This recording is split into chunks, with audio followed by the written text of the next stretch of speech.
I'm working with Nelson Martínez, and we just figured out that we worked on Traviata.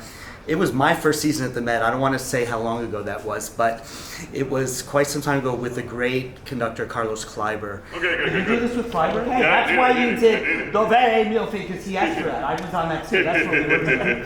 Yeah, he asked. I remember he asked him for a forte there. For Hampton. Dove, yeah, for Tom. I remember. Yeah, that's great. I love it. Great. Traviata is the first opera I ever conducted with orchestra. With Don Giovanni last year, which we did, I've now done 12 different productions I've conducted of Don Giovanni. I've done 2 since our production last year.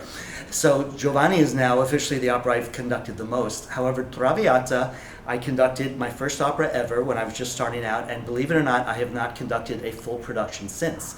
Now, I've covered it at the Met many times, and I've done a lot of excerpts. The Bring DZ, of course, the famous drinking song, I've conducted so often on orchestra concerts with singers. But it's the first time I'm conducting the full opera since I was just beginning. And the interesting thing is when I picked up my score and saw all the markings that I had made way back, I mean, we're talking about 35 years ago, I said, why did I do that? That's not necessary. You know, conductor things like where do I subdivide and this and that.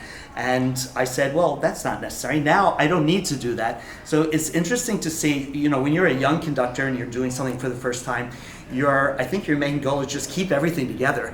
And you want to be super careful and super clear. And now I know that I have so much more experience, of course, with orchestras.